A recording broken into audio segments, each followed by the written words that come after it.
Hello student, आज की इस वीडियो में हम आप सभी स्टूडेंट को बताऊंगा त्रिकोणमिति सारणी याद करने की ट्रिक।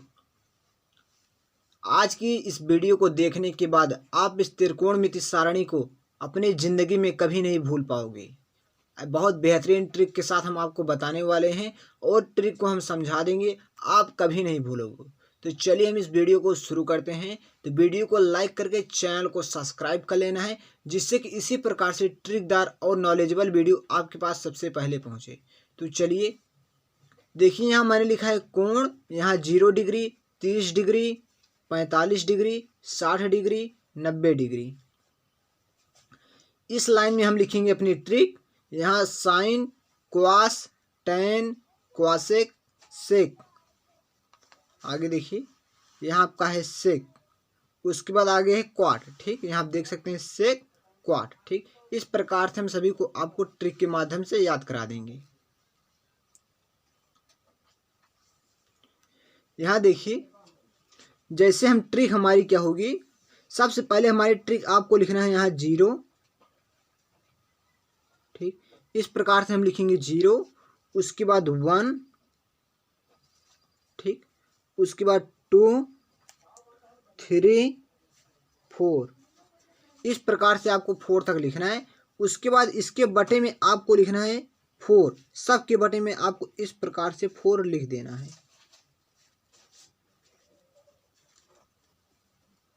इस प्रकार से आपको सब के बटे में 4 लिख देना है। अब आपको इस सब के ऊपर अंडर रूट लगाना है। इस प्रकार से ध्यान से देखिएगा, इस प्रकार से आपको अंडर रूट लगा देना है सब की। ठीक, इसी प्रकार से आपको सभी के ऊपर अंडर रूट लगा देना है। ठीक, इतना आपको इस प्रकार से अंडर रूट आपको लगा देना। अब देखिए, यहाँ आपका आ गया, ध्यान से देखिए, यहाँ आपके आ गए अंडर रूट के अंदर 0/4। ध्यान समझिए, यहाँ हम आपको समझा रहे हैं 0/4 अंडर रूट आ गया है। ठीक, हम देखिए, सबसे पहले हम 4 से 0 में भाग देंगे। दुनिया का किसी भी अक्षर से, किसी भी अंक से आप यदि 0 में भाग देंगे तो आपका 0 ही आएगा। तो 0 का अंडर रूट करेंगे तो हमारा 0 ही आएगा। ठीक, तो यहाँ आपका आ जाएगा 0। ठीक, तो क्या आ जाएगा 0। ठीक, तो आपका आ जाए साइन 0 का मान 0। ठीक, इस प्रकार से यहाँ देखिए, अंडर रूट के अंदर मैंने लिखा है 1/4। जब आप इसे सॉल्व करेंगे तो यहाँ आपका देखिए क्या आ जाएगा। यहाँ आपका है 1 बटे अंडर रूट के अंदर है 1/4। जब आप इसे सॉल्व करें तो 1 का वर्गमूल 1 ही होता है। ठीक, यहाँ देखिए जो 4 है 2 का वर्गमूल होता है। 2 का वर्गमूल क्या होता है? 4 होता है। तो मैंने इसे लिख सकता हूँ 1/2। तो यहाँ आपका साइन 30 का मान जो हो जाएगा 1/2 हो जाएगा। ठीक, साइन 0 का मान 0, साइन 30 का मान 1/2। इसी प्रकार से अंडर रूट देखिए, यहाँ क्या है आपका, ध्यान से देखिएगा।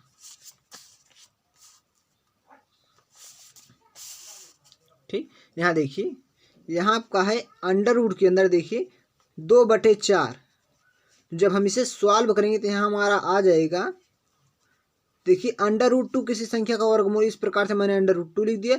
यहाँ देखिए 4 जो है 2 का वर्गमूल होता है। ठीक, इस प्रकार से हम इसके बराबर इसे लिख सकते हैं। ठीक, हम अंश और हर में हम अंडर रूट 2 से गुणा करा दें, इस पर कोई फर्क नहीं पड़ेगा। ठीक, अंडर रूट 2 का गुणा अंडर रूट 2 में होगा तो आपका आ जाएगा अंडर रूट 2। ठीक, सॉरी, यहाँ आपका आ जाएगा 2, उसके बाद 2 और अंडर रूट 2 आ जाएगा यहाँ। ठीक, हम 2 से 2 कैंसिल कर दें तो यहाँ हमारा 1/√2 आ जाएगा। ठीक, इस प्रकार से हमारा 1/√2 आ गया। ठीक, तो यहाँ हम लिख देंगे 1/√2। ठीक, इस प्रकार से यहाँ लिखेंगे। अब आगे ध्यान से देखिए, यहाँ आपको क्या है, देखिए साइन 60 अंश का मान देखिए √3/4 है इसकी ट्रिक। ठीक, तो यहाँ हम लिखे हैं √3/4। देखिए अंडर रूट के अंदर 3/4 मैंने लिखा। √3 जो है किसी संख्या का वर्गमूल नहीं होता है, तो यहाँ √3 है। देखिए 4 जो है 2 का वर्गमूल है, तो यहाँ आपका आ जाए 2। तो यहाँ क्या आपका आ गया √3/2। तो यहाँ हम लिखेंगे √3/2। ठीक, इस प्रकार से। अब यहाँ देखिए 4/4 है, 4 से 4 कैंसिल हो जाएगा, आपका आ जाएगा 1। ठीक, 1 आ जाएगा। 1 का अंडर रूट के ऊपर करें तो आपका 1 ही आएगा। ठीक, तो यहाँ हम 1 लिखेंगे। क्या लिखेंगे? यहाँ हम 1 लिखेंगे। ठीक, इस प्रकार से आपको 1 लिख देना है। अब आगे आपको ध्यान समझना बहुत आसान है। इसके आगे देखिए, यहाँ देखिए मैंने लिखा है साइन 0 का मान 0 अंश, साइन 30 का मान 1/2, साइन 45 का मान 1/√2, साइन 60 का मान √3/2, साइन 90 का मान 1, ठीक। अब यहाँ देखिए, यहाँ जो आप साइन 90 का मान लिखे हैं 1, ठीक, इस मान को आपको यहाँ लिखना है, ठीक। यहीं आपको पीछे से लिखना शुरू करना है। एक सबसे पहले आपको इस कोष्ठक में लिखना है, इस बॉक्स में लिखना है। उसके बाद क्या है, देखिए यहाँ √3/2 है, आपको यहाँ लिख देना है √3/2 इस प्रकार से। यह आपका cos 30 का मान हो जाएगा √3/2। अब उसके बाद यहाँ देखिए पीछे से लिखते सुन, अब यहाँ आपका आएगा 1/√2, आपको इस प्रकार से लिख देना है यहाँ। अब 1/2 आपको यहाँ लिख देना है। अब यहाँ 0 तो यहाँ आपको 0 लिख देना। इस प्रकार से आप इतना लिख सकते हैं बहुत आसान तरीके से। अब देखिए आपको याद करना है tan 0 का मान। tan 0 का मान क्या होता है? अब tan 0 का मान आप बहुत आसान तरीके से निकाल सकते हैं। हमारा tan थीटा बराबर सूत्र होता है, tan थीटा बराबर सूत्र होता है sin थीटा बटे cos थीटा, ठीक। sin थीटा बटे cos थीटा, ये हमारा फार्मूला होता है, ठीक। अब देख सकते हैं आप यहाँ देखिए आप ध्यान से देखिए sin 0 का मान, देखिए sin 0 का मान क्या है? 0, तो यहाँ हम 0 लिख दिए। उसके बाद cos 0 का मान क्या है? 1 है, ठीक, तो यहाँ मैंने 1 लिख दिया। जब 1 से किसी संख्या में भाग दिया जाता है तो क्या प्राप्त होता है? 0 ही प्राप्त होता है, ठीक, 0 ही प्राप्त होता है। तो यहाँ आपका tan 0 का मान 0 आ जाएगा, ठीक। इसी प्रकार से हम देखिए, इसी सूत्र की मदद से देखिए हम साइन का मान, देखिए साइन 30 का मान क्या है? 1/2 है, और cos 30 का मान है √3/2, तो हम नोट करेंगे। देखिए यह हमारा सूत्र होता है tan थीटा बराबर, मैंने आपको बताया sin थीटा बटे cos थीटा, ठीक, इस प्रकार से। अब देखिए sin 30 का मान, देखिए क्या है? sin 30 का मान, sin 30 का मान 1/2 है, और cos 30 का मान √3/2 है, ठीक। तो आप इसे बहुत आसानी से सिंपल भाषा में देखिए 2 से 2 कैंसिल हो जाएगा। तो यहाँ आपका देखिए आप इस प्रकार से हम यहाँ भाग देंगे, जब इस sin 30 का मान जो होता है 1/2 और cos 30 का मान जो होता है √3/2, देखिए ये भाग कर रहा है, इससे आप गुणा के रूप में चेंज करेंगे तो आपका गुणा करेगा 2 ऊपर आपका चला जाएगा, √3 नीचे आ जाएगा, तो 2 से 2 कैंसिल हो जाएगा, आपका आ जाएगा 1/√3, ठीक। इस प्रकार से आपका आ जाएगा 1/√3। तो यहाँ आपको लिख देना 1/√3, ठीक। देखिए 1/√2 है, 1/√2 है, ठीक। हमारा सूत्र देखिए यहाँ tan थीटा बराबर sin थीटा बटे cos थीटा। तो tan 45 का मान क्या है? sin 45 का मान क्या है? 1/√2। cos 45 का मान क्या है? 1/√2, ठीक। √2 से √2 कैंसिल, 1 से 1 कैंसिल, आपका क्या आ जाएगा? 1। मतलब tan 45 का मान यहाँ आपका 1 आ जाएगा, ये आपका पूरा कैंसिल हो जाएगा, ठीक, आपका यहाँ 1 आ जाएगा, ठीक। उसके बाद देखिए 2 से 2 कैंसिल हो जाएगा, यहाँ आपका बचेगा √3, ठीक। हर में नीचे 1 लिखने की आवश्यकता नहीं है, ठीक। अब देखिए यहाँ आपका क्या है? 1/0 है, क्या है? जब हम भाग देंगे तो यहाँ आपका sin थीटा बटे cos थीटा होता है, तो साइन ऊपर हम जब 0 से भाग देंगे 1 में तो आपका क्या आ जाएगा? इन्फिनिटी बाय, क्या आ जाएगा? इन्फिनिटी बाय, मतलब अपरिभाषित आ जाएगा, ठीक। इस प्रकार से इतना आपको लिख देना है। अब आगे ध्यान से आपको समझना है, क्या आगे और आसान प्रोसेस है, ठीक। अब देखिए यहाँ क्या है? क्वासेक है, देखिए क्वासेक यहाँ आपका 0 डिग्री है, क्या है? क्वासेक 0 डिग्री का मान क्यों? अब देखिए साइन यहाँ क्या है? साइन 0 को आप उल्टा कर देखिए, साइन का उल्टा क्या होता है? क्वासेक होता है, ठीक। तो आपको इसका उल्टा कर देना, क्या कर देना? इसका उल्टा कर देना है। उल्टा करने का मतलब क्या होता है? ध्यान समझिएगा, हम आपको समझा रहे एकदम आसान तरीके से। देखिए जैसे साइन 0 का मान, देखिए साइन 0 डिग्री का मान क्या है? 0 है, ठीक।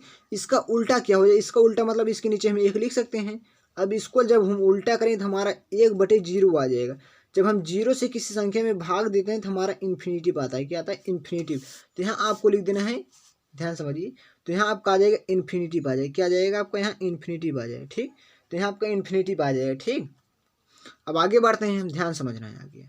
अब देखिए इसका आपको 1/2 का उल्टा आप करेंगे, देखिए 1/2 है, आप इसका उल्टा जब करेंगे तो आपका आ जाएगा 2/1, ठीक। तो यहाँ आपको लिख देना है 2, ठीक। 1 लिखने की आवश्यकता नहीं है आपको, ठीक। अब यहाँ देखिए 1/√2 जब इसका उल्टा करें तो आपका आ जाएगा √2/1, 1 लिखने की आवश्यकता नहीं है। यहाँ देखिए √3/2 है, तो यहाँ पे इसे लिख सकते हैं 2/√3 इस प्रकार से, ठीक। अब यहाँ देखिए 1 है ना, 1 का उल्टा आपको करना है, ध्यान समझिएगा। 1 है, 1 का उल्टा इसके नीचे हम 1 मानेंगे, 1 का उल्टा हमारा 1 ही आएगा, ठीक। तो आपको यहाँ 1 लिख देना है, क्या लिख देना है? 1 लिख देना है, ठीक। इस प्रकार से आपको 1 लिख देना है। अब आगे ध्यान से देखना है आपको, ठीक। यहाँ देखिए सेक है ना। अब यहाँ आपको ध्यान समझना है, यहाँ आपका 0 डिग्री है, ठीक, यहाँ 0 डिग्री है, तो आपको क्वास का उल्टा करना है, ठीक, क्वास का उल्टा। देखिए यहाँ क्वास 0, देखिए क्वास यहाँ इसका एक का उल्टा क्या होगा, एक ही होगा, तो यहाँ आपका क्वास देखिए यहाँ आपको एक आ जाए, ठीक। क्वास 0 का मान जो होता है एक होता है, ठीक, तो सेक 0 का मान एक हो जाए, क्योंकि हम इसके नीचे एक लिखेंगे तो हमारा एक ही आएगा, ठीक। और इसका देखिए यहाँ क्वास है, इसका उल्टा देखिए, इसका उल्टा आपको कर देना, इसका उल्टा आपका आ जाएगा 2/√3, ठीक, इस प्रकार से। अब यहाँ देखिए क्योंकि क्वास का उल्टा सेक होता है, ठीक, यहाँ देखिए 1/√2 है, 1/√2 का उल्टा क्या हो जाए 2√2/1, तो यहाँ आपको √2 लिख देना, एक लिखने की आवश्यकता नहीं हर में, तो 1/2 का उल्टा आपका 2 आ जाएगा। अब यहाँ देखिए आपका 0 है, 0 का उल्टा मतलब 0 को हम लिख सकते हैं, क्या लिख सकते हैं, देखिए 0 को हम लिख सकते हैं 0/1, तो 1/0 का उल्टा क्या होता है, इन्फिनेटिव हो जाएगा, ठीक, तो यहाँ आपको इन्फिनेटिव लिख देना है, ठीक, इस प्रकार से यहाँ आपका इन्फिनेटिव आ जाएगा, ठीक। अब आगे आपको ध्यान समझना, यहाँ देखिए क्वाट लिखना है, तो इसके लिए आपको tan देखिए tan 0 है। अब tan 0 का उल्टा क्या होगा, ठीक, ध्यान समझिएगा, tan यहाँ 0 है, 0 के नीचे हम 1 मान सकते हैं, इसका उल्टा करेंगे तो हमारा क्या आ जाएगा, 1/0 आ जाएगा। तो हम 0 से जब किसी संख्या में भाग देते हैं तो हमारा इन्फिनेटिव आता है, ठीक, तो यहाँ आपका आ जाएगा इन्फिनेटिव, ठीक, तो यहाँ आपका आ गया इस प्रकार से इन्फिनेटिव। अब 1/√3 का जब आप उल्टा करेंगे तो यहाँ आपका आ जाएगा √3/1, तो यहाँ √3 लिखेंगे, एक लिखने की आवश्यकता नहीं है। अब यहाँ एक का उल्टा क्या आएगा, एक ही आएगा, ठीक, तो आपको एक लिख देना है। यहाँ √3 है ना, √3 का उल्टा क्या आ जाएगा, ध्यान समझिए, देखिए √3 हम √3 लिख दिए हैं, इसके नीचे एक मानेंगे, इसका उल्टा करें तो आपका आ जाएगा 1/√3, ठीक, इस प्रकार से आपका 1/√3 आ जाएगा, तो यहाँ मैंने लिख दिया 1/√3, ठीक, इस प्रकार से आपको लिख देना है। अब देखिए tan, देखिए ध्यान समझिएगा, यहाँ इन्फिनेटिव है, क्या है, इन्फिनेटिव है, क्या है, tan 90 का मान क्या है, इन्फिनेटिव है, तो यहाँ हम इन्फिनेटिव लिखेंगे। इन्फिनेटिव का मतलब क्या होता है, क्या होता है, इन्फिनेटिव का मतलब होता है 1/0, क्या होता है, इन्फिनेटिव का मतलब होता है 1/0। हम इसका उल्टा करेंगे तो देखिए क्या हो जाएगा हमारा, तो 0/1 हो जाएगा। जब हम एक से किसी संख्या में भाग देते हैं तो हमारा 0 आता है, क्या आता है, 0, तो यहाँ आपका आ जाएगा 0, ठीक, तो यहाँ आपका आ जाएगा 0। अब आपको इसे नोट कर लेना है बहुत अच्छे से ट्रिक से, ठीक, आपको ट्रिक भी नोट कर लेना है, हम आपको दिखा दे रहे हैं, आपको बहुत अच्छे से इसे नोट कर लेना है, ठीक। देखिए इस प्रकार से आपको इसे अच्छे से नोट कर लेना है। देखिए बहुत ही शानदार ट्रिक है, इसे आप बहुत आसान तरीके से याद कर सकते हैं, ठीक, देख सकते हैं। हम समझते हैं कि यह सारणी आपको बहुत आसान तरीके से याद हो जाएगी। यदि आपको यह ट्रिक पसंद आए तो इस वीडियो को लाइक करके चैनल को सब्सक्राइब कर लीजिए। तो हम इसी प्रकार से किसी दूसरी ट्रिक के साथ हम आपको मिलते हैं किसी दूसरी वीडियो में। तब तक के लिए नमस्कार।